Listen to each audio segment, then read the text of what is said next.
ठरलं तर मग ह्या मालिकेच्या पुढील प्रोमोमध्ये आपण असं पाहणार आहोत की सायलीला अर्जुन बागेत घेऊन येतो. सायली अर्जुनला म्हणते, अहो तुम्ही इथे काय करताय? तर तो सायलीला बागेत एक गोष्ट दाखवायला घेऊन आलेला असतो.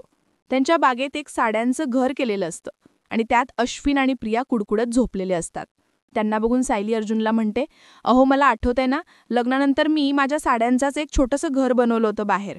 अर्जुन म्हणतो, तेव्हा त्या घरामध्ये तू सोबत होतीस म्हणून ती खडतर जागा सुद्धा मखमलीसारखी सॉफ्ट वाटत होती. सायली आणि अर्जुन त्या आठवणीमध्ये रमतात. दुसऱ्या दिवशी अर्जुनने एका स्केच आर्टिस्टला घरी बोलवलेलं असतं. सायली कॉफी करत असते.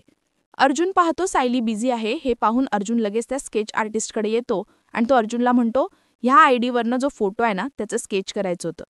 अर्जुन त्याला सायलीच्या ओळखपत्राचा फोटो देतो. चैतन्य या सगळ्यांमध्ये अर्जुनची मदत करत असतो. सायली या तिघांसाठी कॉफी घेऊन येते. सायली अर्जुनला म्हणते, अहो कॉफी आणली आहे सगळ्यांसाठी, हे घ्या. आता अर्जुन घाबरतो. सायलीने सर परत तिचं ओळखपत्र पाहिलं तर ती अजून चिडणार. आता इथेच हा प्रोमो संपलेला आहे. पुढील भागामध्ये आपण पाहणार की सायली खरंच तिचं ओळखपत्र पाहणार का आणि अर्जुनचं नेमकं काय चाललं आहे हे तिला कळणार का, हे पाहू पुढील भागात. पाहत रहा ठरलं तर मग.